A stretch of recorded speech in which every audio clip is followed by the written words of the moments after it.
Talk with me, talking with it's me. Mwah. Oh iya. Jadi aku Raisa dan hari ini aku kedatangan special host. Hari ini ada Pudila. Yeah, Halo. halo. Gimana Put kabarnya hari ini? Baik banget. Cukup grogi ya ini pertama kalinya. Nggak apa-apa dong, kan ada aku. Oke, siap. Dan hari ini juga ada kedatangan special guest. Ya betul banget, ini adalah CEO-nya Tangerang Wolves. Dia juga foundernya Save Our Soccer. Terus juga bagian dari tim gabungan independen pencari fakta. Betul Bang? Akmal Marhali. Welcome. Bagaimana kabarnya hari ini? Alhamdulillah baik, yang tidak baik sepak bola kita. Sakit hati gak tuh? Langsung panas nih kayaknya pertanyaan pertama kita. Langsung aja kalau gitu ya. Kan kemarin habis nonton SEA Games ya. Ya. Sayang sekali nggak lolos ke semifinal.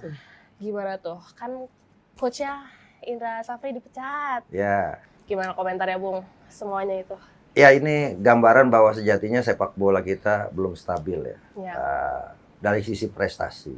Sebelumnya kita medali emas, tapi sekarang kita gagal total di SEA Games, kalah dari Filipina untuk pertama kali sepanjang sejarah SEA Games. Tapi kalau bicara kegagalan, ini sejak kita ikut SEA Games 1977, ini merupakan kegagalan ke-6 sepanjang sejarah Indonesia lolos ke semifinal SEA Games ya. Sebelumnya kita bahkan 3 kali gagal lolos ke semifinal itu ketika eventnya digelar di Thailand ya. 1985, kemudian 2007 dan sekarang. Jadi sebenarnya Thailand seperti apa ya? Tempat yang kurang menyenangkan buat sepak bola SEA Games kita. Tapi apapun ini hasil yang sangat pahit buat kita ya. Di saat dulu kita sedang euforia, kita mencapai level tertinggi di di Piala Dunia, masuk round 4 walaupun pada akhirnya tersisih. Tapi ketika kita ada di puncak, kita tidak bisa mempertahankan satu persatu apa yang sudah kita raih. Dimulai dari kita gagal lolos Piala Asia U23. Kemudian juga sekarang kita gagal mempertahankan medali emas SEA Games. Jadi siklus kita ini seperti roda ya. Waktu sedang naik, tiba-tiba secara drastis kita turun lagi. Tapi sebenarnya ya inilah misteri sepak bola, kita tidak ada yang bisa tahu kapan kita akan berada di atas, kapan kita ada di bawah. Tapi sepak bola kita kan sepak bola negara berkembang. Kalau kita lihat Italia saja yang sudah 4 kali juara dunia, mereka juga mengalami fluktuasi prestasi. Bahkan ada potensi mereka 3 kali gagal lolos Piala Dunia ya. Setelah juara Piala Dunia 2006, kemudian selanjutnya mereka gagal di 2 tahun terakhir, 2022 gagal lolos, kemudian 2018 juga gagal lolos ke Piala Dunia, sekarang harus lewat playoff juga. Artinya Italia loh, negara yang punya sejarah besar di sepak bola, yang juga mengalami fluktuasi prestasi. Dan ini juga menjadi problem yang harus dibenahi oleh sepak bola kita. Jadi menurut saya gagalnya kita di SEA Games bukan sebatas kita pecat pelatih Indra Safri, kemudian mengundurkan dirinya Pak Sumarji. Apapun kita harus berikan apresiasi kepada keduanya karena sudah memberikan sumbangsi besar kepada sepak bola kita. Pak Marji sebagai manajer pernah mengantarkan Indonesia juga juara emas SEA Games 32 tahun setelah penantian. Pak Coach Indra Safri juga dengan berbagai prestasi yang didapat, 2 kali juara Piala AFF U19, kemudian juara Piala AFF U22, kemudian sekarang juara SEA Games. Tapi ya setiap manusia ada masanya. Sepertinya sekarang ini bukan masanya lagi buat Coach Indra Safri di timnas kelompok umur. Sepertinya estafetanya juga harus segera diberikan kepada sosok lain yang mungkin bisa membawa sepak bola kita lebih berprestasi. Tapi kita tidak boleh juga kemudian melakukan menghujat, mencaci maki dengan apa yang kita raih. Bagaimanapun Coach Indra Safri juga pernah memberikan prestasi buat sepak bola kita. Kalau saya melihat mungkin peruntungannya tahun ini tidak hadir di Coach Indra Safri. Jadi kalau bahasa agama kan gini kan, Allahumma Malikal mulki tu'til mulka man tasa wa tanzilu mulka mimman tasa wa tu'izzu man tasa wa tuzillu man tasa biyadikal khair gitu. Jadi ada fase di mana orang mendapatkan jabatannya, kemudian dengan mudah lepas jabatannya, dengan mudah dipuji-puji, dengan mudah juga dicaci maki gitu kan. Itu bagian dari apa ya? Dari takdir manusia gitu. Dan menurut saya ini saatnya sepak bola kita berbenah menuju 2026. Buat seluruh elemen sepak bola kita ya. Karena menurut saya tim nasional yang kuat itu akan lahir dari pembinaan yang hebat dan kompetisi yang sehat. Kalau pembinaannya bagus, usia muda kita dibina dengan bagus, kita akan banyak melahirkan pemain-pemain potensial. Kalau kompetisi kita bagus, jauh dari pengaturan skor, kemudian juga iklim ekosistem sepak bolanya bagus, pasti dari kompetisi akan lahir tim nasional yang kuat juga. Jadi tim nasional yang kuat menurut saya lahir dari pembinaan yang hebat dan kompetisi yang sehat. Tanpa ini nggak mungkin kita mimpi bisa jadi juara dunia. Kalau menurut Bang Akmal sendiri, emang pembinaan sepak bola dininya sekarang ini kayak gimana sih Bang? Ya kebetulan saya sekarang aktif di level grassroots ya, di akademi sepak bola. Kita itu banyak masalah. Yang pertama, kita nih sepak bola kita nggak punya filosofinya. Ada katanya Villanesia, tapi Villanesia ini tidak turun sampai ke level-level akar rumput di SSB atau sekolah sepak bola. Banyak sekolah sepak bola di Indonesia, tapi pelatih-pelatihnya banyak juga yang tidak punya lisensi. Artinya bagaimana kita menghasilkan bibit unggul kalau tidak ada profesor di sana yang kemudian membina bibit-bibit unggul itu. Itu yang pertama. Yang kedua, masih banyak curi umur, kejar-kejar japres. Akhirnya kemudian cari pemain dari mana-mana untuk kemudian memenangkan sebuah event, hanya sebatas itu, hanya untuk nanti dapat masuk sekolah negeri yang gratis. Kemudian juga ada pemain-pemain yang masih titipkan. Hal-hal yang semacam ini yang merusak pembinaan sepak bola kita. Kita cuma sekedar cari menang kalah untuk dapat sertifikat, tapi kita tidak membangun sepak bola kita dari fondasinya. Jadi era pembinaan usia muda kan eranya pemain ini belajar bermain bola dengan benar. Wajar kalau kemudian pernah Sintayong mengkritik tim nasional kita passingnya nggak bagus. Kiper kayak kedebong pisang katanya gitu kan. Tidak ada suaranya dan sebagainya. Kenapa? Ya, semua itu dimulai dari pembinaan kita yang tidak bagus. Jadi sepak bola ini kan reputasi, pengulangan. Kalau pengulangannya selalu kesalahan-kesalahan, maka hasilnya tidak akan bagus. Tapi kalau kemudian dibina dengan bagus, pasti hasilnya akan punya bibit-bibit potensial. Kita bisa belajar dari negara-negara maju sepak bola. Italia tidak pernah kekurangan pemain, Jerman, Brazil, Spanyol, Inggris. Mereka selalu melahirkan pemain-pemain yang bagus. Itu dari mana? Ya dari pembinaan usia muda. Ditambah lagi yaitu, sekarang ini kita ini sebenarnya yang harus dievaluasi oleh PSSI, selain bukan cuma sekadar mengganti pelatih tim nasional U23, juga tim nasional senior, tapi juga harus membangun iklim sepak bola yang sehat. Kita negara yang baru berkembang sepak bola. Makanya saya kritisi kalau kita tidak punya filosofi sepak bola, sampai kapanpun sepak bola kita nggak akan maju. Italia punya Catenaccio, kemudian Inggris punya kick and rush, kemudian Jerman punya staying power-nya. Mereka siapapun pelatihnya yang menggantikan, mereka akan tetap pada filosofi yang sama. Nah, kita kan selalu berganti dari mulai Will Hoover, kemudian juga ada Ivan Kolev gaya Ivan Kolev, kemudian hadir Peter Witt gaya Peter Witt, kemudian Alfred Riedel gaya Alfred Riedel, kemudian setelah Alfred Riedel selesai, Simon McManamy gaya Simon McManamy, kemudian muncul lagi pelatih misalnya Luis Milla bawa gaya Spanyol, Sintayong bawa gaya Korea, Kluivert bawa gaya Belanda. Jadi siapapun berganti kita mulai dari titik nol lagi. Tapi kan kita ini PSSI bukan pom bensin yang dimulai dari titik nol. Jadi harus sudah ada pondasinya. Kalau pondasinya kuat, itu pasti sepak bola kita akan maju menurut saya. Sebentar, sebelum ngebahas SEA Games lebih jauh nih, aku penasaran banget sama tadi ngomongin pembinaan usia dini nih. Kita kan sebelumnya pernah bikin juga pembinaan usia dini tuh zamannya Syamsir Alan, Alan Marta, Taji Prasetyo itu waktu ke Uruguay gitu. Mungkin nggak kalau itu diulangin lagi? Ya kita sudah banyak pengalaman dari mulai tahun 70-an misalnya. Kita ngirim pemain ke Barbatana ke Brazil. Ada 2 kelompok, ada tim Garuda, ada tim tim Garuda, ada tim Harimau gitu, tim nasional 2. Kemudian gagal ke Brazil. Kita pernah kirim Primavera ke Italia dengan Kurniawan, Bima Sakti, Eko Purjanto yang sekarang semua jadi asisten tim nasional U23. tidak juga ini hanya waktu itu yang muncul adalah Kurniawan, Bima Sakti dan Kurnia Sandi yang sempat main di Sampdoria, Kurniawan di Zurich, Swiss, kemudian Bima Sakti di Helsingborg. Muncul lagi Barati, itu eranya Novarianto, tidak berhasil juga. Kemudian ada lagi yang ke Uruguay, dari mulai Manahatil Lastusen, juga tidak menghasilkan apa-apa. Ada lagi generasinya Witan Sulaiman, generasi Egy Maulana Fikri, sampai terakhir sekarang generasi Evan Dimas, kemudian sampai sekarang generasi Marcelino. Tapi kan mereka itu semua layu sebelum berkembang juga pada akhirnya. Karena apa? Ya karena itu pondasi sepak bola kita kurang begitu baik. Kalau kita mau belajar ya kita belajar dari Jepang gitu kan. Jepang dulu pernah menitipkan pemainnya yang namanya Kazuya Ishimura ke Genoa.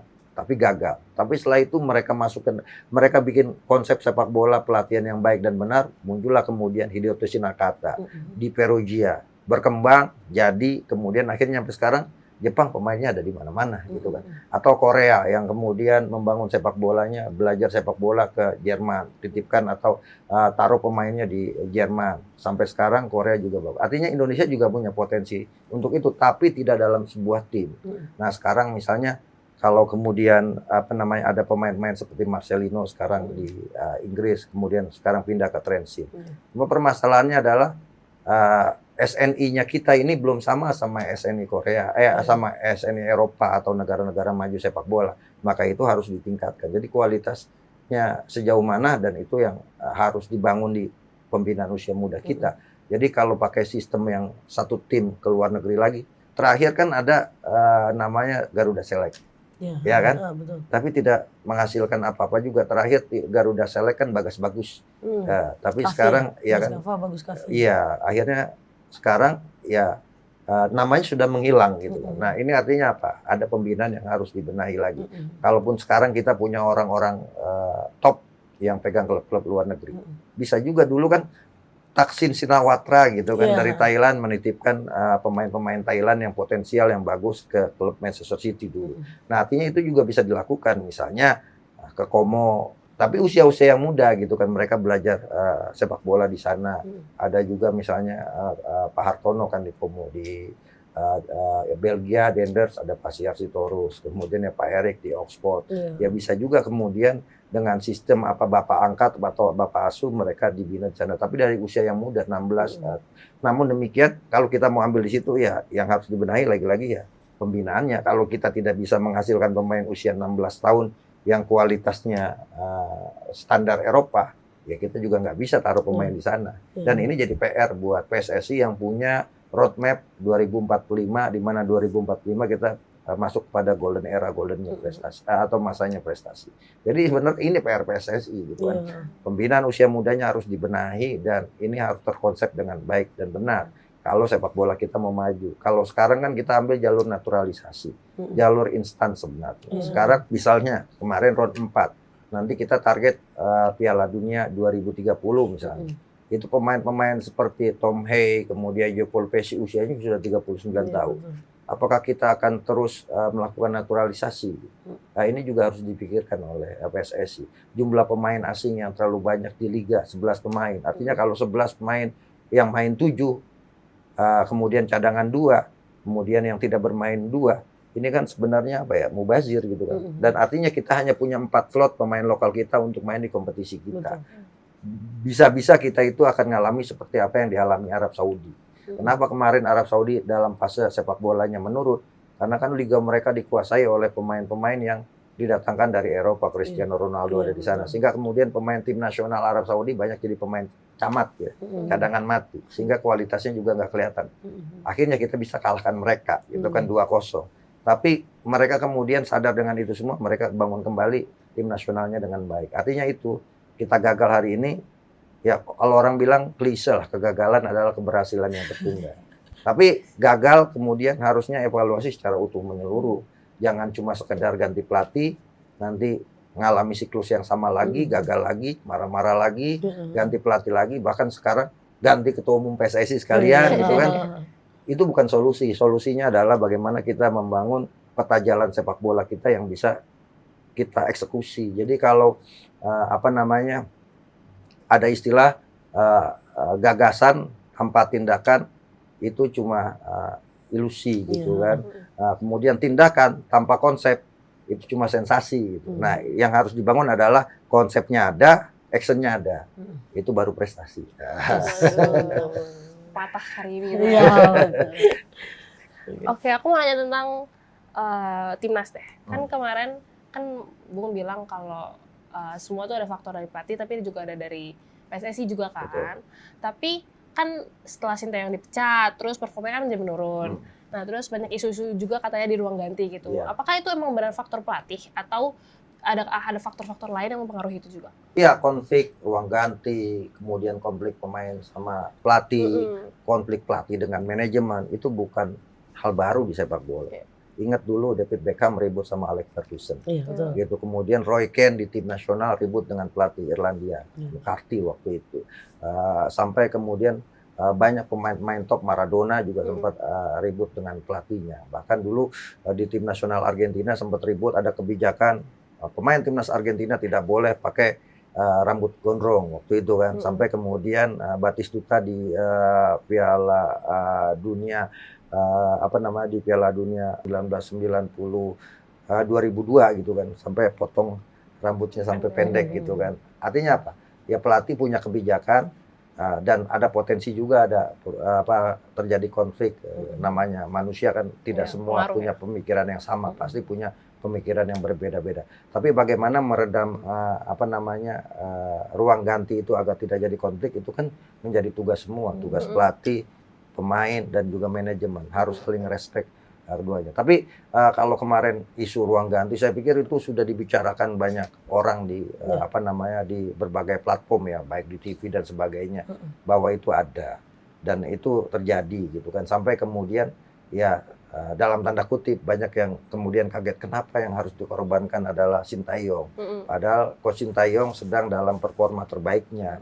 Dia antarkan tim nasional Indonesia U23 misalnya lolos pertama kali ke semifinal Piala Asia U23, lolos lagi ke babak 16 besar Piala Asia gitu.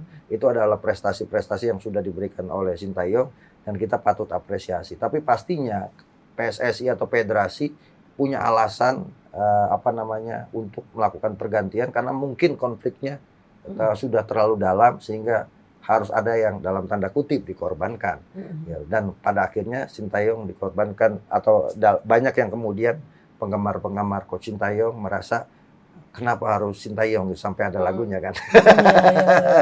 Tapi menurut saya inilah perjalanan sepak bola kita yang harus kita ambil hikmahnya adalah pelatih bisa berganti setiap waktu, kemudian pemain bisa berganti setiap waktu, bahkan pengurus PSSI bisa berganti setiap waktu. Yang tidak bisa berubah adalah lambang Garuda di dada. Dan ini yang harus ditanamkan oleh seluruh stakeholder sepak bola kita. Gitu.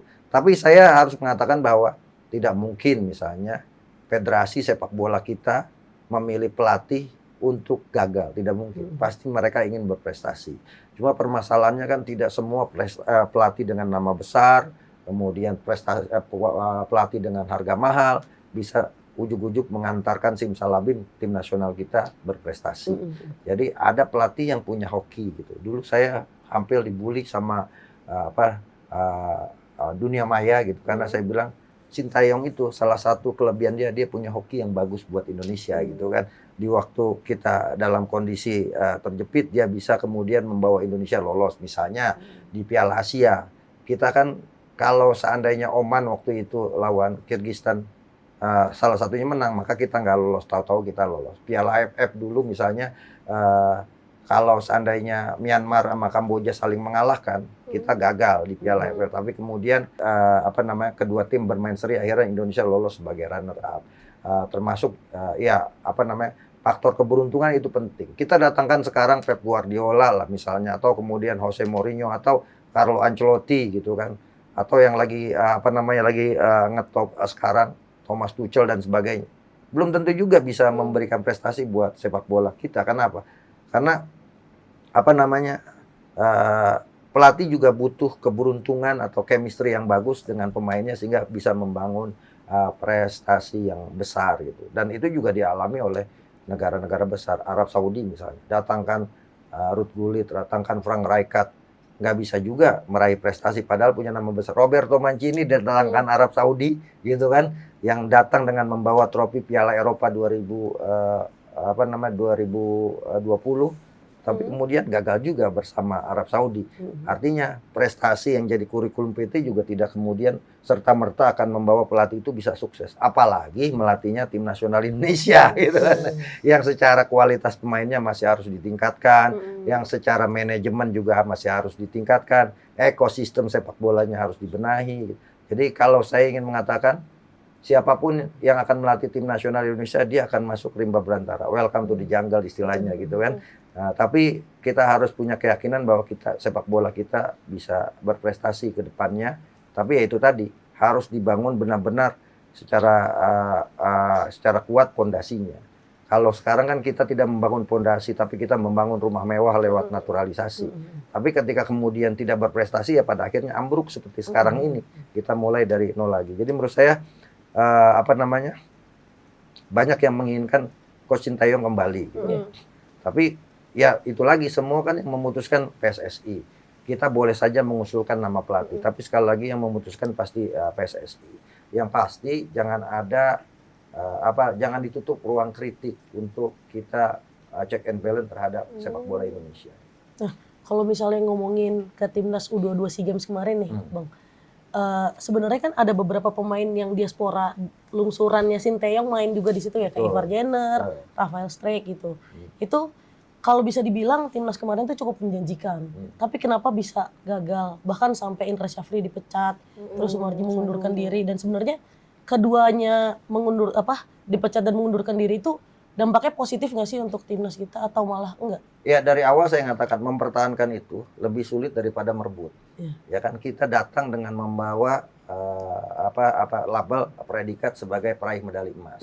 Kita harus mempertahankan. Beda kemarin ketika 2023 ketika 2 kali Vietnam menjadi peraih medali emas di sepak bola, kita datang sebagai orang yang ingin merebut medali emas itu dan itu berhasil. Mempertahankan itu lebih sulit.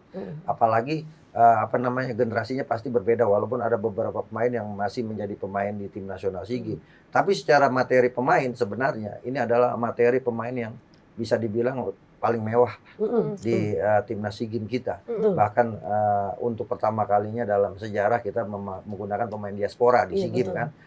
Dengan hadirnya Ivar Jenner, Rafael Strijk, kemudian Jens Raven, Mauro Zilstra, sampai Dion Smeks ada di sana.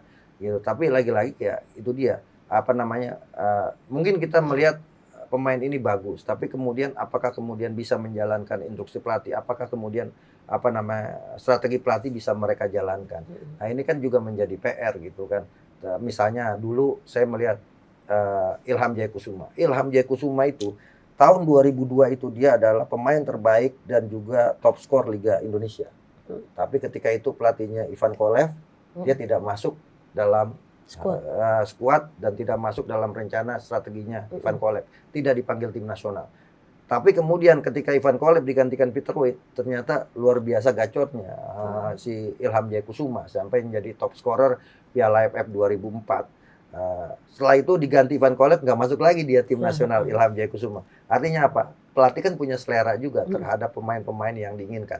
Misal juga Ramadan Sananta bersama Coach Sintayong, dia tidak hanya sebagai pelari-pelari aja di lini depan, tapi bersama Indra Syafri tahun kemarin dia adalah top scorer di SEA Games. Artinya setiap pemain juga punya chemistry dengan pelatihnya masing-masing. Jadi menurut saya yang tidak ada saat ini adalah yang pertama keberuntungan hokinya. Ternyata hokinya dari Indra Syafri tidak hadir di SEA Games kali ini, walaupun materi pemainnya sangat mewah sekali. Yang kedua, hadir dengan membawa beban sebagai juara bertahan gitu. Sehingga kemudian saya melihat penampilan pertama lawan Filipina itu sangat buruk sekali. Mungkin pemain datang dengan membawa beban sebagai juara bertahan, sementara Filipina datang dan masuk lapangan dengan nothing tulus sehingga mereka bisa memenangkan pertandingan. Tapi ball position kita menguasai. Cuma problemnya ball position kita kan ball position negatif yang ada di ruang kita sendiri, bukan ball position progresif yang bisa mengancam pertahanan lawan. Dan ini adalah hasil terburuk sepanjang sejarah Coach Indra Safri sebagai pelatih menurut saya. Kenapa? Sebelumnya dia melatih SEA Games 2019, saya hadir juga nonton di sana, medali perak kalah dari Vietnam. Kemudian berikutnya digantikan oleh Coach Shin Tae-yong. Coach Shin Tae-yong hanya meraih medali perunggu waktu itu dan digantikan Indra Safri dapat medali emas. Sekarang yang terburuk buat Coach Indra Safri gagal mengantarkan Indonesia minimal ke semifinal dan itu kejadian yang menurut saya dalam tanda kutip ya menjadi catatan prestasi buruk Coach Indra Safri sebagai pelatih di usia muda. Padahal kalau dulu dia tidak mengambil jabatan ini melatih lagi gitu kan, bisa jadi namanya tetap harum sebagai pelatih yang mengantarkan Indonesia meraih medali emas. Tapi mungkin Indra Safri juga punya keyakinan bahwa dia bisa mencetak sejarah lagi menjadi pelatih pertama sepanjang sejarah Indonesia yang back to back champion di SEA Games. Tapi faktanya kemudian ya gagal. Padahal persiapannya juga cukup banyak, bahkan sampai banyak dikritisi kan, kompetisi sampai dihentikan, FIFA Matchday sampai ditiadakan, hanya untuk kepentingan kita mempertahankan gelar SEA Games. Tapi kan Indra Safri juga sudah menyatakan bahwa dia bertanggung jawab terhadap hasil yang diraih saat ini. Kemudian juga sudah menyampaikan maaf, bahkan terakhir ya sudah dinyatakan selesai. Padahal menurut saya sih sebenarnya level SEA Games, Asian Games atau Olimpiade atau misalnya Piala AFF U23, Piala AFF U19. Ini kan sebenarnya pelatihnya by project. Jadi selesai event, mau juara mau kalah ya sebenarnya selesai. Masa baktinya sebagai pelatih. Sebagai contoh Coach Indra Safri kan ketika mengantarkan Indonesia meraih medali emas 2023, setelah itu kan dia nggak melatih tim nasional. Piala AFF U23 yang melatih Coach Shin Tae-yong. Nah, sama kemudian kemarin Piala AFF lagi Gerard Panenburg yang jadi pelatih. Baru kemudian diangkat lagi. Artinya setiap baik proyeknya selesai, maka secara langsung, secara otomatis tugasnya selesai. Tapi yang kemarin diumumkan oleh Pemarji adalah bukan cuma sekedar Coach Indra Safri selesai sebagai pelatih timnas U23, tapi juga ada beberapa jabatannya di PSSI juga selesai juga atau diakhiri kontraknya. Pemarji juga kan seperti itu, dia melepas jabatan manajer timnas U23, kemudian melepas jabatan manajer timnas, tapi dia masih ada di Badan Tim Nasional Indonesia, lembaga yang lebih tinggi. Dan saya pikir ya itu adalah keputusan yang yang harus kita apresiasi ya, dengan bijaksana ya, bahwa ada masa orang bisa berprestasi, tapi ada masa juga orang juga bisa gagal untuk mempertahankan prestasi dan itu manusiawi. Oke, pertanyaan terakhir sebelum break untuk segmen selanjutnya ya. Kan setelah dipecatnya coach dan Sumarji mundur, apakah sudah ada nama-nama untuk menggantikan mereka dan faktor apa dan pengaruh apa yang akan mereka bawakan untuk selanjutnya, untuk apa yang telah terjadi saat SEA Games kemarin? Iya, sebenarnya pergantian untuk tim nasional U23 terlalu cepat ya. Gerard Panenburg tiba-tiba diganti oleh Coach Indra Safri. Kemudian sekarang Coach Indra Safri juga dianggap gagal dan akan diganti. Sampai sekarang sih belum ada nama penggantinya gitu kan. Banyak yang mengusulkan Nova Arianto naikkan lagi ke U23, tapi padahal Nova Arianto baru naik ke U20. Dan itu juga sempat menjadi konflik di dalam internal PSSI. Katanya pengambilan keputusan tidak melalui rapat exco. Nah, menurut saya pelatih tim nasional U23 ke depan punya tugas yang tidak mudah juga. Salah satunya adalah kualifikasi Olimpiade, kemudian juga termasuk Piala AFF berikutnya, juga termasuk walaupun kita udah gagal Piala Asia, tapi berikutnya ada tugas yang juga sama gitu. Dan harus benar-benar pelatih yang cocok dengan bahkan menurut saya kita harus lihat dari pelatih yang level seniornya dan satu visi semuanya nantinya ketika mengambil keputusan pelatih tim nasional senior itu siapa, pelatih U23, pelatih U20, pelatih U19, pelatih U17, pelatih U15, semuanya harus satu visi dengan pelatih senior, bahkan dengan direktur teknik, sehingga tidak jalan masing-masing. Karena apa? Karena kan yang ini kan akan menjadi penerus dari tim nasional senior. Kalau kemudian filosofinya sama, landasan berpikirnya sama, visinya sama, maka proses regenerasinya juga akan cepat. Jangan jalan masing-masing seperti yang kemarin-kemarin. Setiap tim nasional punya caranya masing-masing. Sekali lagi itu PR berat kita harus punya filosofi sepak bola yang kuat. Ada kitab sucinya lah. Ini loh Indonesia gitu kan. Punya karakter khas, ciri khasnya juga. Jadi menurut saya siapa yang akan menggantikan Coach Indra Safri untuk tim nasional U23 ya wallahu alam. Tapi menurut saya yang paling penting adalah siapapun pelatihnya ke depan, visinya harus sama semua dalam membangun tim nasional Indonesia. Dan yang penting harus memahami juga karakter dan budaya sepak bola kita, mau asing mau lokal buat saya tidak masalah. Yang penting adalah dia bisa membawa tim nasional kita berprestasi. Tapi tim nasional itu akan berprestasi kalau fondasinya dibangun kuat. Jadi menurut saya sekarang waktunya PSSI untuk untuk muhasabah, introspeksi lah gitu kan. Betul. Introspeksi diri terhadap apa yang sudah dicapai dan termasuk kegagalan-kegagalan. Kalau perlu dibikin rapat EXO untuk kemudian melakukan analisa SWOT terhadap apa yang sudah terjadi di 2025 ini agar kita nanti menatap 2026 dengan optimisme yang tinggi, dengan target-target yang besar, dengan mimpi yang lebih besar lagi, dengan cita-cita yang besar bahwa sejatinya dengan 285 juta penduduk Indonesia kita punya potensi besar di sepak bola. Selama ini kan kita masih jadi negara penonton. Ke depan kita harus jadi negara yang ditonton sepak bolanya. Amin. Amin, Oke. Bang. Sebelum kita membahas mengenai pelatih lebih jauh, kayaknya kita harus istirahat dulu Ada karena yang mau lewat. betul sekali. Tetap di Talk with Me, Talking with It's me. Mwah.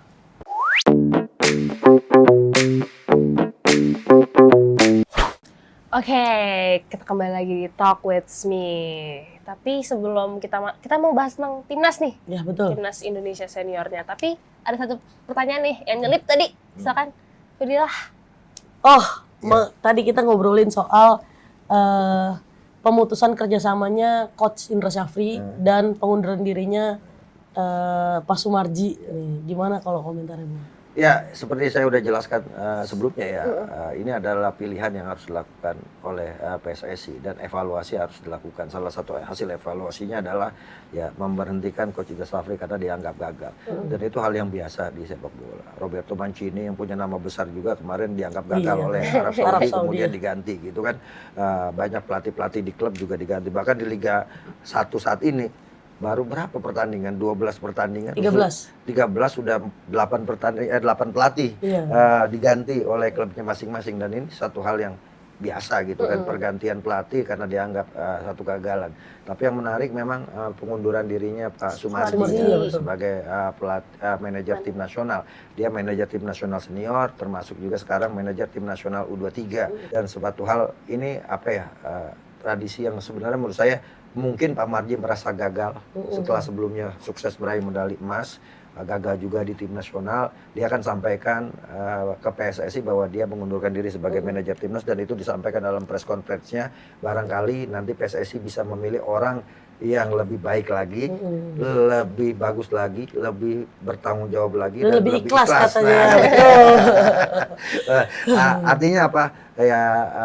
Itu hal yang biasa pergantian, dan kita sekali lagi ya buat Pak Marji, kemudian juga Pak Indra Safri, kita harus berikan apresiasi. Bagaimanapun mereka sudah memberi warna sepak bola kita dengan prestasi-prestasinya. Ya kita harapkan nanti penggantinya bisa lebih baik dari apa yang disampaikan Pak Marji, bisa lebih membawa Indonesia berprestasi, karena itulah harapan kita bersama. Jadi menurut saya apa yang disampaikan Pak Marji itu bentuk dari rasa sense of responsibility. Dia merasa gagal sebagai manajer, maka kemudian dia serahkan kembali kepada PSSI.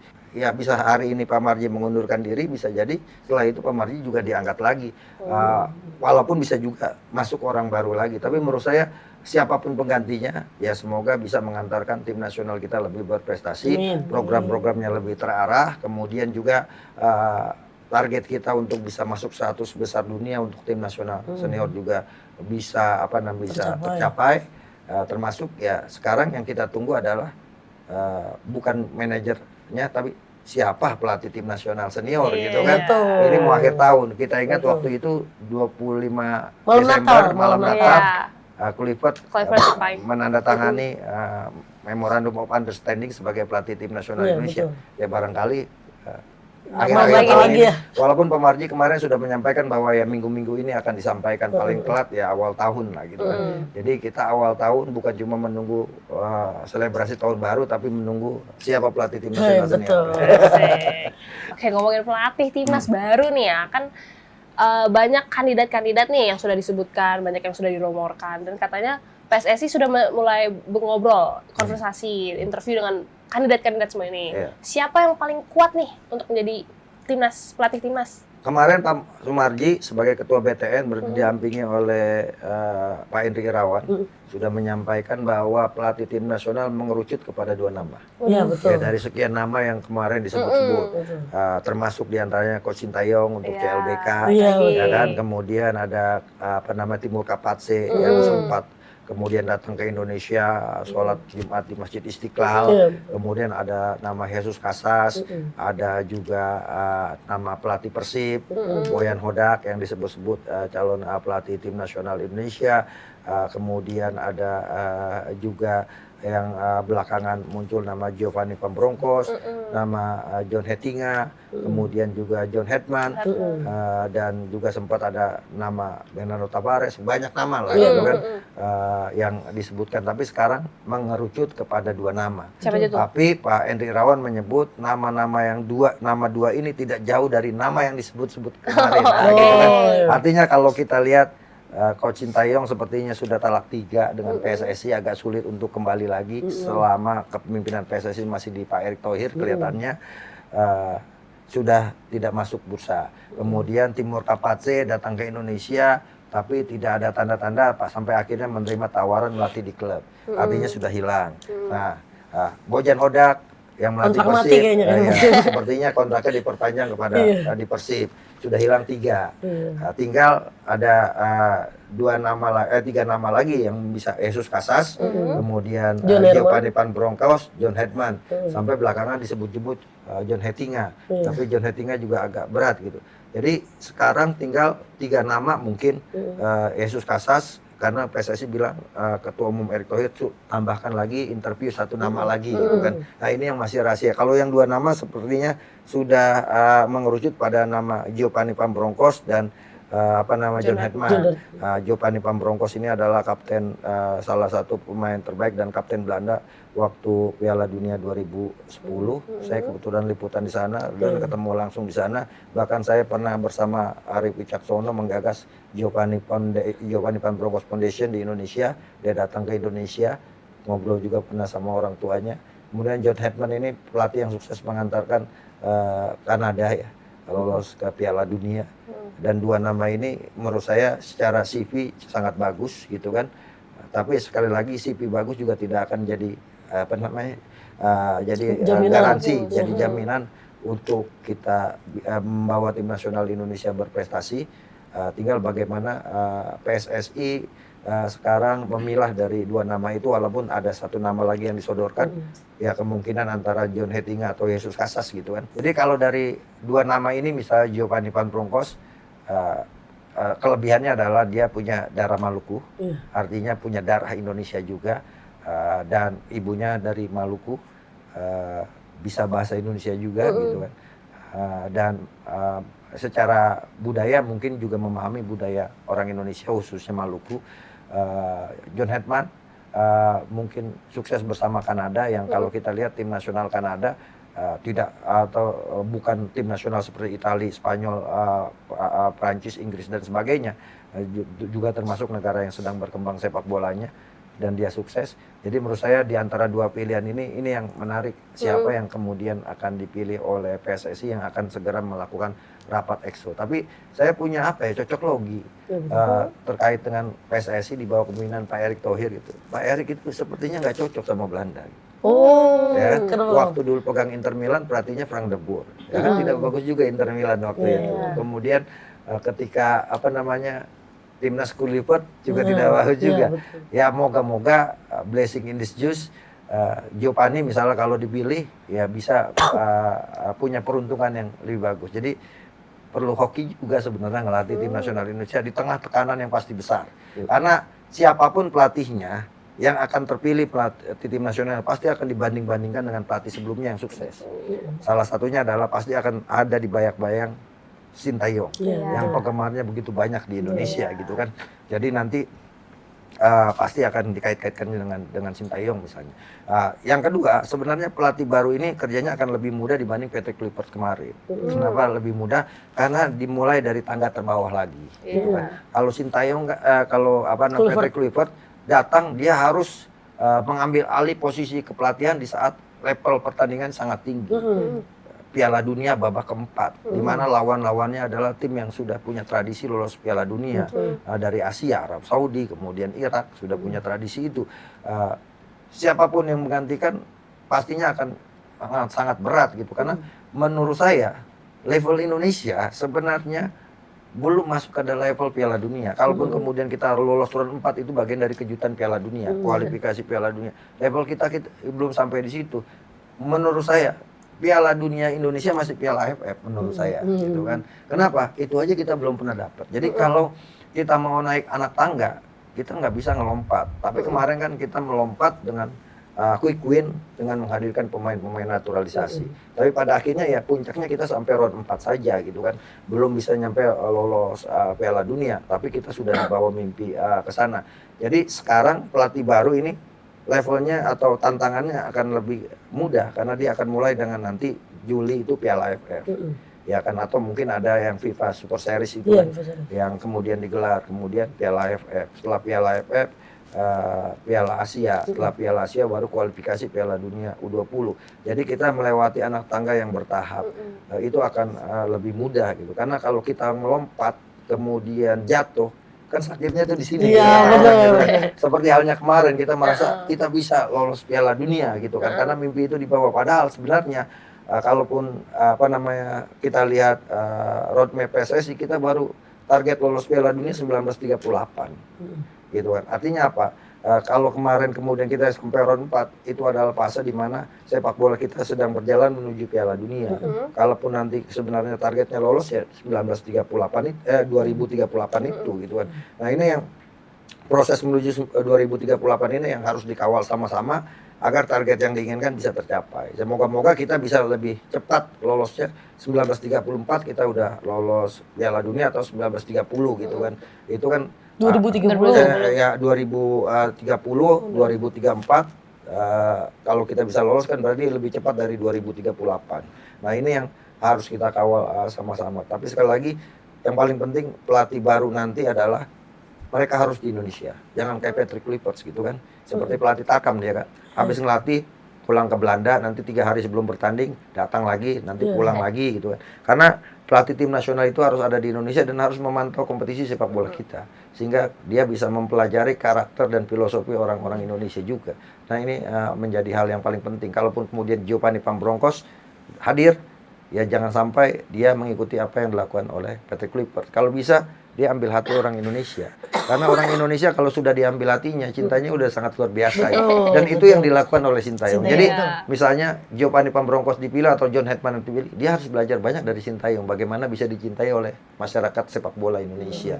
Yang kedua, ya PSSI juga bukan cuma sekedar memilih pelatih atau menentukan pelatih, harus ada target-target yang dicanangkan. Misalnya target Piala AFF apa? Target Piala Asia apa, target Piala Dunia apa. Nah, ketika kemudian nanti di antara target-target yang diinginkan itu tidak tercapai, kan bisa dilakukan evaluasi tanpa kita harus membayar kompensasi, karena itu sudah bagian dari kontrak. Saya pikir ini yang harus dilakukan PSSI, berikan KPI yang jelas kepada pelatih tim nasional Indonesia senior nantinya. Juara Piala, saya pikir juara Piala AFF itu harga mati menurut saya. Kenapa? Karena itu adalah level terendah di tim nasional, kompetisi yang diikuti oleh tim nasional kita. Walaupun banyak orang menyebut ini Piala Ciki, kita akan lebih mudah, tidak ada lagi sebutan ini bukan agenda FIFA dan sebagainya. Kenapa? Karena Piala AFF nanti dimainkan di bulan Juni, di saat kompetisi Eropa dan kompetisi kita juga sudah selesai. Artinya semua pemain terbaik bisa didatangkan dan bisa dihadirkan. Saya belum melihat pemain kita, diaspora kita yang sekarang yang kita anggap hebat dan sangat luar biasa, ketemu tim Thailand gitu kan, ketemu tim Vietnam kan perlu diuji. Kemarin separuh bertemu tim Filipina aja, diasporanya ada, kita gagal gitu kan. Artinya kita jangan kemudian merasa kita sudah levelnya dunia, tapi sebenarnya ASEAN aja belum bisa kita taklukkan. Oke, Bung, kalau gitu sebelum kita ngobrolin lebih jauh mengenai FIFA Series, pelatih dan lain sebagainya, kita istirahat dulu sebentar ya. Jangan kemana-mana, tetap di Talk With Me, Talking With It's Me.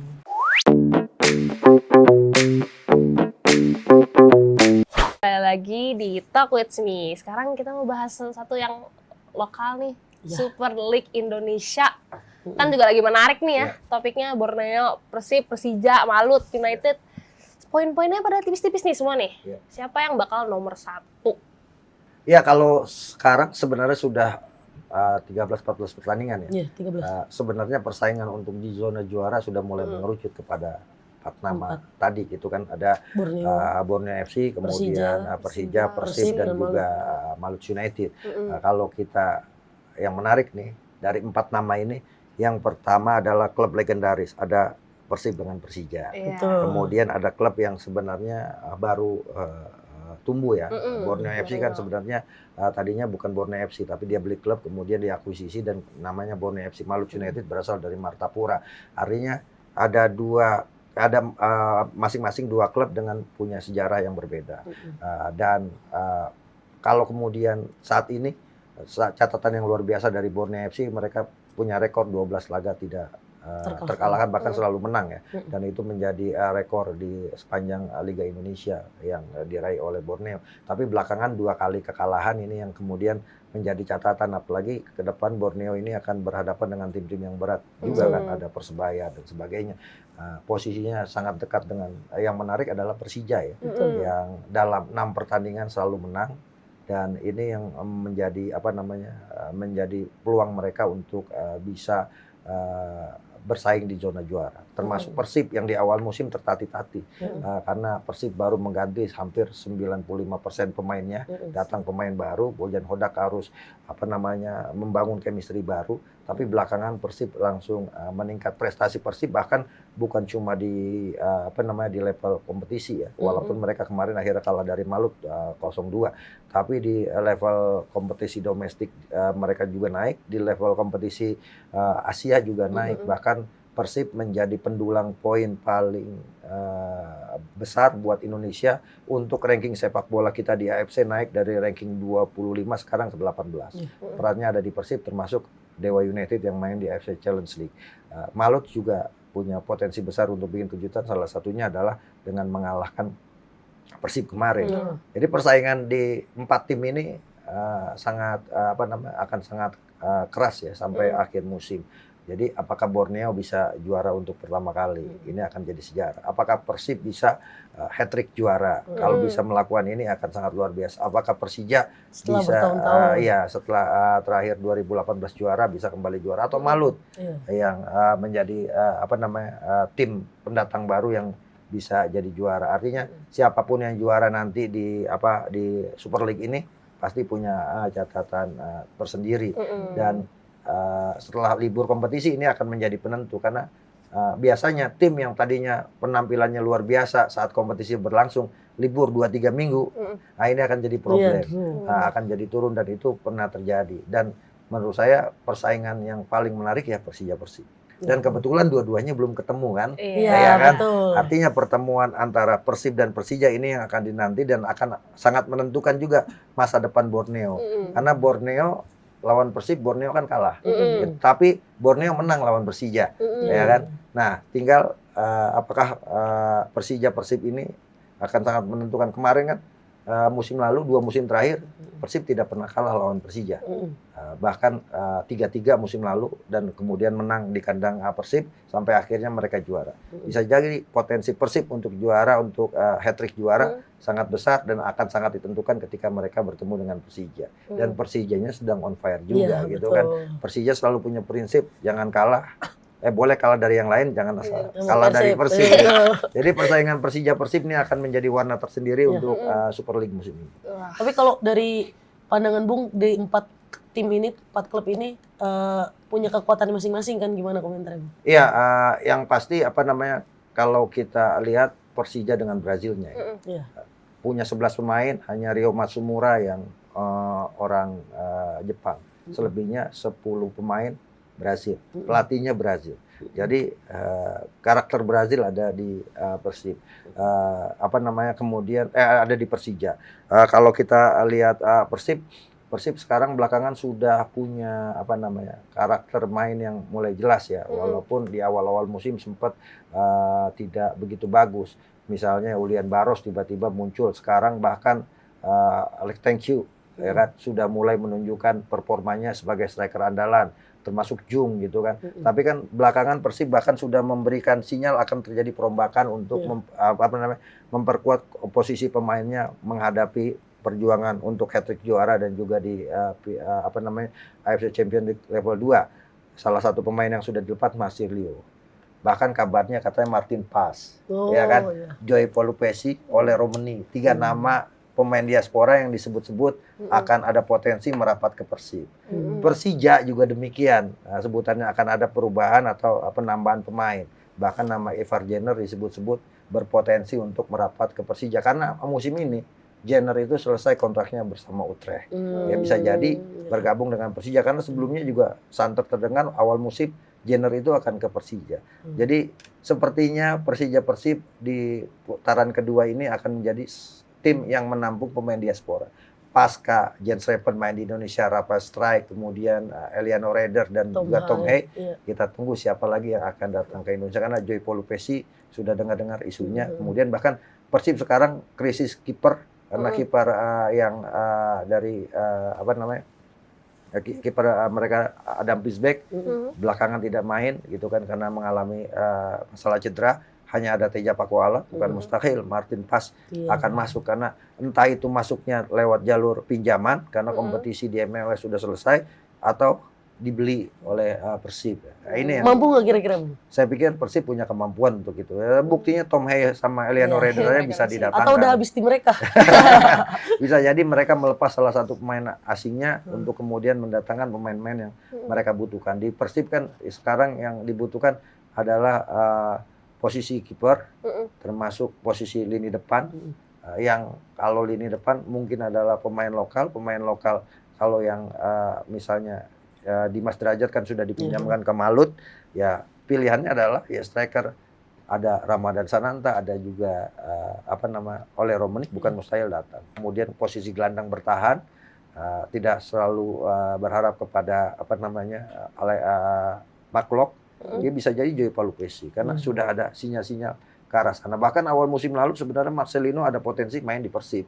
Tapi kemudian Marcelino masih yakin bisa main di Eropa, akhirnya pindah dari Oxford untuk main di Transim. Jadi bursa transfer nanti akan sangat menentukan juga masa depan dari 4 tim yang bersaing ini. Borneo FC juga kabarnya juga akan menambah pemain, termasuk juga menambah kekuatan di lini depan karena lini depannya juga belum begitu efektif. Dan saya pikir awal Januari ketika bursa transfer dibuka ini akan sangat menentukan siapa yang punya potensi besar. Walaupun kalau kita lihat dari 4 nama ini yang paling berat tugasnya Persib karena harus berbagi konsentrasi dia. Main mempertahankan gelar juara atau untuk hat-trick. Tim pertama yang melakukan itu sekaligus main di Liga Champions Asia. Ya potensi itu ada kalau kita lihat tadi kan selisih poinnya tidak begitu jauh kan, walaupun sempat Borneo FC memimpin sendirian dengan 12 kemenangan berturut-turut, tapi dengan 2 kekalahan yang dialami Borneo FC dengan kemudian 5 laga beruntun Persib menang, 6 laga beruntun Persija menang. Posisinya sudah semakin dekat dan jaraknya tidak begitu jauh. Kalau jumlah pertandingan masih ada putaran kedua 17 pertandingan, bahkan sekarang masih ada 20-21 pertandingan yang bisa menentukan segalanya gitu. Artinya apa? Justru yang sekarang posisinya tertekan itu Borneo.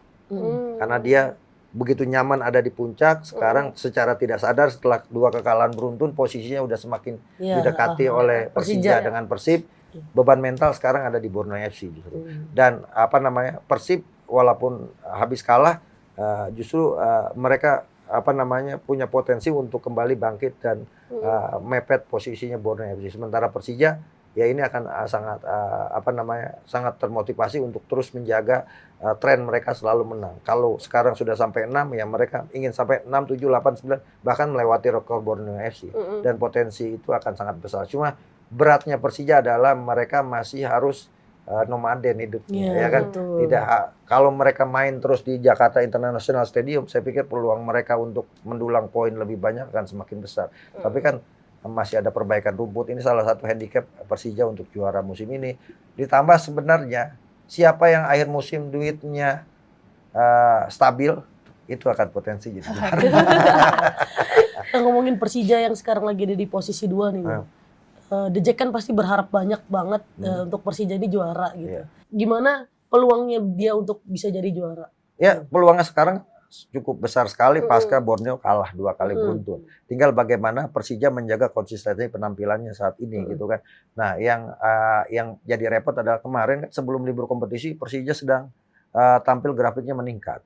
Nah, apakah setelah libur 2 pekan ini bisa menjaga performa penampilan, ini kan ujiannya. Karena musim lalu ketika habis istirahat Persija penampilannya seperti kehilangan atmosfer kompetisi. Ditambah lagi harus main misalnya di luar markas mereka gitu.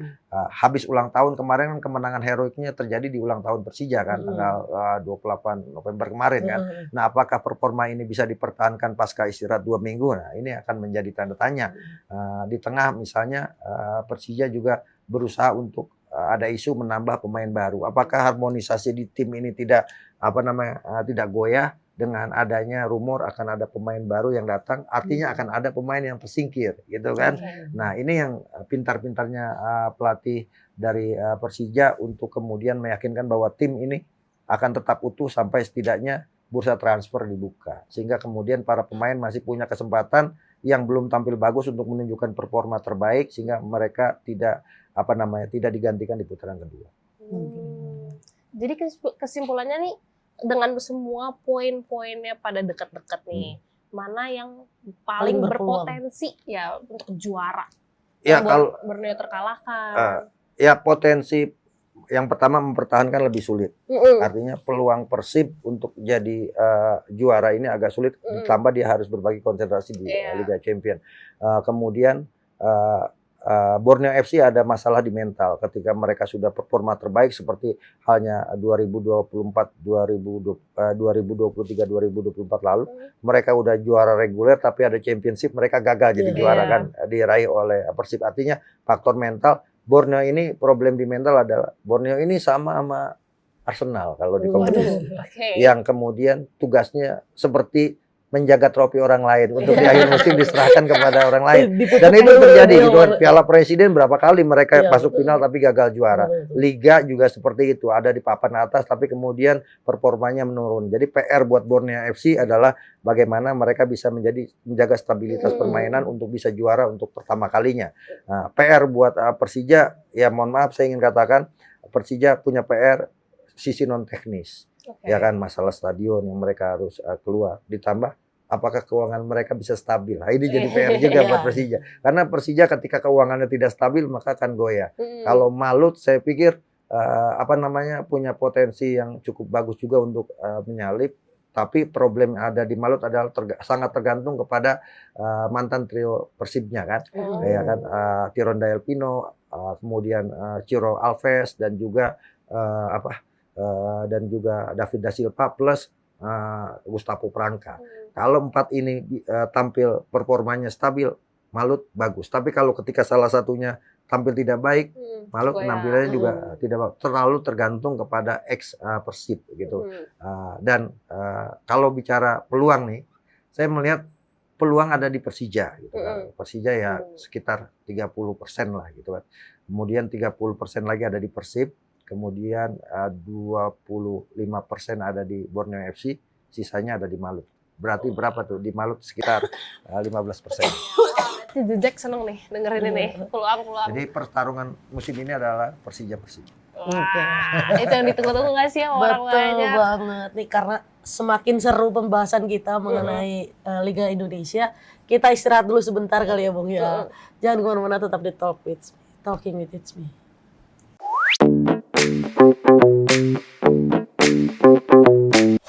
Oke, aku mau bahas sedikit tentang fenomena yang sedang terjadi nih.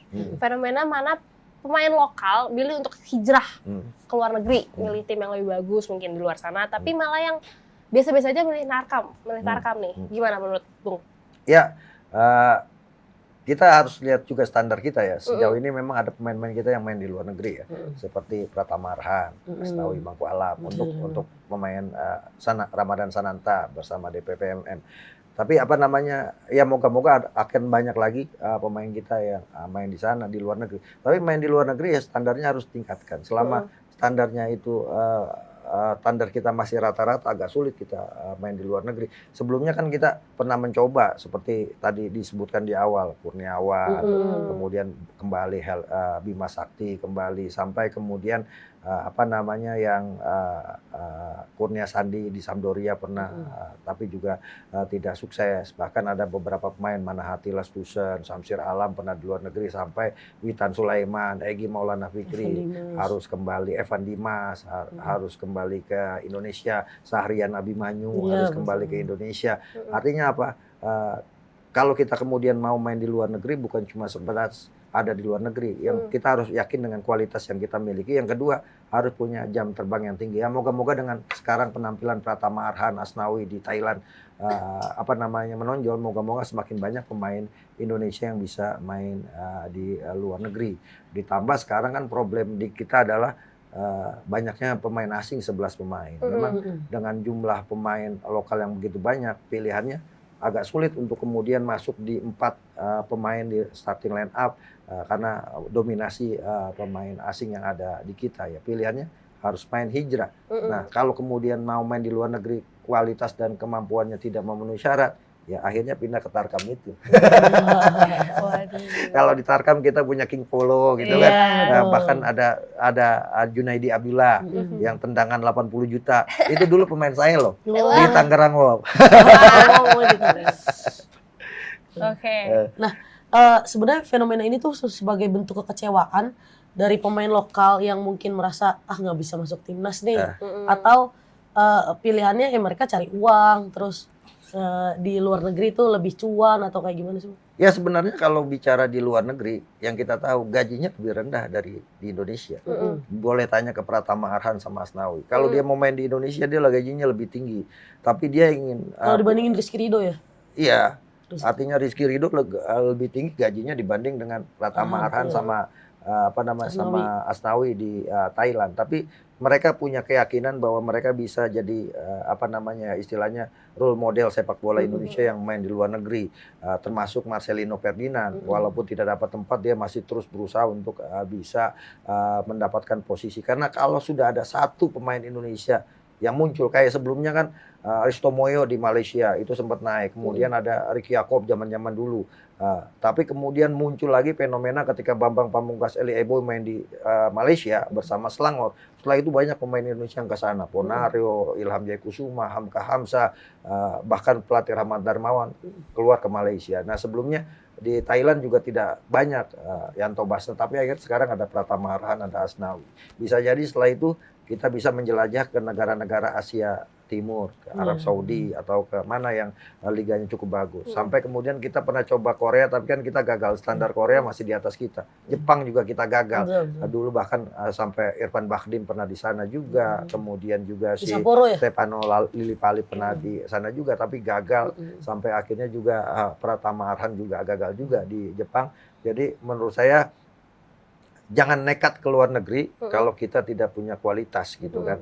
Kan banyak juga sebenarnya yang jalur kita tidak tahu nih, banyak pemain-pemain kita yang main di luar negeri. Tapi seolah-olah kita di sini berpikir wah luar biasa gitu kan. Ternyata di sana main bukan di level kompetisi yang tinggi. Atau nggak dapat menit bermain. Atau nggak dapat menit bermain, ini juga akan jadi problem karena buat pesepak bola menit bermain itu penting. Dan itulah yang dilakukan pemain-pemain diaspora kita ketika sudah fasenya dia tidak sampai standar yang ada saat ini, dia pilih ke Indonesia. Untuk apa? Untuk menjaga menit bermainnya. Ya kan? Tom Hey. Artinya sudah ini. Nanti bukan mustahil kayak Elvin Perdong, Jay Polupesi dan semuanya ketika kemudian sudah tidak masuk standar Eropa, dia akan dengan sendirinya ke Indonesia. Demi apa? Menjaga menit bermain. Semakin banyak menit bermain, semakin banyak kans untuk masuk timnas. Masuk tim nasional, plus tentunya mempertahankan karirnya sebagai pesepak bola. Tapi pemain-pemain lokal yang milih buat hijrah ke luar negeri itu kan juga belum tentu main di timnas kan. Betul. Apa ada sebaiknya gimana nih? Apa emang harusnya main di timnas Iya, enggak juga kalau kemudian mereka jadi cadangan mati juga kan. Nggak berkembang juga permainannya. Jadi sekarang siapa yang keluar negeri kan banyak juga, ada pemain-pemain yang disebut dulu ada Sontani katanya main di Argentina, tapi kualitasnya juga ternyata bukan liga-liga yang ini. Ada juga pemain kita yang main di Spanyol, banyak loh. Orang-orang Indonesia main di Spanyol. Tapi kan di Spanyolnya di klub Liga 4, Liga 3 yang di sana sebenarnya kayak fan football di Indonesia gitu kan. Sehingga yang paling penting bukan masalah luar negeri tidak luar negeri sih, ya kualitas untuk masuk timnas, maka dia harus punya kualitas standar tim nasional gitu kan. Tidak kemudian kalau di luar negeri harus main di timnas. Sebagai contoh, Cirus Margono, ya kan dilulukan gini, tapi sampai sekarang nggak masuk tim nasional juga gitu kan. Elkan Bagot terakhir kan main, tapi nggak masuk tim nasional. Jadi masuk tim nasional itu selain harus punya menit bermain tinggi, faktor non teknis lainnya, apakah dia sesuai dengan selera pelatihnya, gitu kan? Apakah sesuai dengan standar strategi yang ingin dimainkan oleh pelatih? Ketika dia tidak masuk standar itu, maka nggak mungkin dia akan dipanggil gitu. Nah, yang paling penting adalah bagaimana kita membangun standar kompetisi kita, pembinaan usia muda kita, sehingga kita bisa ekspor pemain ke luar negeri seperti halnya Jepang dengan Korea Selatan. Kalau cuma standarnya rata-rata air aja, ya kita cuma jadi capat di negara lain gitu, dan ini tidak bagus juga buat perkembangan sepak bola Indonesia dan tidak bagus juga buat karir pemainnya. Karena kalau dia udah jarang dimainkan, maka dia tidak akan punya peluang untuk bisa masuk tim utama lagi, bahkan gajinya semakin lama semakin turun. Dulu saya pernah selalu ngomong sama kawan-kawan dulu eranya Hamka Hamzah, Rahmat Afandi gitu kan. Dia mimpi dia main di klub seperti Persija, Persib. Saya selalu bilang sama mereka, lu kalau main di Persija, Persib jadi cadangan, mendingan main di tim papan bawah tapi main inti. Baru kemudian karir akan semakin meningkat. Nah, itu yang paling penting, dan ini yang dilakukan oleh Marcelino ya, termasuk sangat kita apresiasi ketika dia tidak masuk skema Oxford, dia pilih untuk tetap mencari klub yang dia bisa menjadi pemain walaupun di transit juga masih harus berjuang. Dan saya pikir mental berjuang dan bertarung itu yang harus dibangun, percaya diri dan juga disiplin, plus tentunya tidak puas dengan apa yang sudah didapat. Asnawi sekarang tampil bagus bersama klubnya juga Pratama Arhan gitu. Bahkan kemarin sayangnya ketika bertemu dengan Persib, Pratama Arhan tidak bisa main karena orang tuanya meninggal dunia. Jadi menurut saya semakin banyak Pratama Arhan, Asnawi yang main di luar negeri seperti mereka, akan semakin potensial, bahkan harus lebih bagus dari Pratama Arhan, Asnawi dan juga Marcelino. Tapi kalau menurut Bung sendiri, pilihan tepat nggak sih Rizky Ridho memperpanjang kontrak di Persija daripada memilih Abboud? Ya kalau saya segini, kalau Abboud kemudian jadi cadangan, lebih baik main di kompetisi dalam negeri gitu kan. Dan itu yang sudah dicontohkan juga oleh beberapa pemain. Eliano Raiders sebelumnya kan di timnya dia pemain inti, lama-lama jadi cadangan, ya dia pilih untuk kemudian ke Indonesia untuk menjadi pemain inti, misalnya Rafael Strike, ya kan, akhirnya dia pilih ke Indonesia, dan di Dewa United juga ternyata juga nggak jadi pemain inti juga. Artinya saya memilih kalau Ridho main di Indonesia, dia punya menit bermain cukup bagus dan jam bermainnya juga bagus. Saya pikir tidak salah main di dalam negeri juga gitu. Cuma permasalahannya adalah kalau kita mau meningkatkan kualitas jam terbang juga nggak juga menjamin kalau ekosistem sepak bolanya nggak baik gitu kan. Nah ini yang harus dibangun. Kompetisi kita kualitasnya harus tingkatkan juga agar kita juga melahirkan pemain timnas yang kualitasnya lebih tinggi lagi. Pertanyaan terakhir nih buat sebelum kita menutup Talk With Me hari ini ya. Bagaimana Bung melihat masa depan nih buat timnas kita yang melihat kiprah dari U17 dari Piala Dunia sama U22 di SEA Games ini? Ya, saya tidak mau terlalu mimpi terlalu tinggi ya, karena kalau kita mimpi terus gitu, kita tidur terus. Nah, kalau mau kita gantungkan cita-cita tinggi lagi. Kita punya 285 penduduk gitu. Saya pikir ini SDM kita sangat besar sekali. Bahkan banyak pemain-pemain dunia yang datang ke Indonesia takjub dengan pemain-pemain muda Indonesia gitu kan.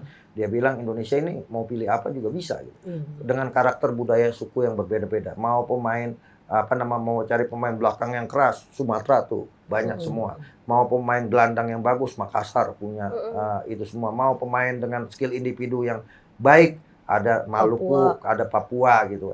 Bahkan kalau mau mencari striker yang bagus, ada Pulau Jawa dan sebagainya. Jadi sebenarnya pulau-pulau kita ini bisa menghadirkan pemain-pemain berkualitas. Cuma permasalahannya tempat memproduksinya nggak ada gitu kan. Nah, jadi saya mendukung kalau ada rencana PSSI mau membangun 4 sentra pemusatan atau sekolah training center di 4 lokasi gitu kan, di Sumatera, kemudian di Jawa, di Makassar dan di Papua, dan dari situ harusnya bisa melahirkan banyak pemain-pemain talenta. Jadi sebenarnya perannya adalah juga Menpora. Dulu kan kita punya Diklat, ada Diklat Ragunan, ada PPLP dan sebagainya. Kalau itu semua dikembangkan, berjalan sesuai dengan visi sepak bola kita, saya pikir itu akan menghasilkan potensi-potensi yang sangat besar ya. Hidupkan kembali Diklat, hidupkan kembali PPLP, kemudian gerakan sepak bola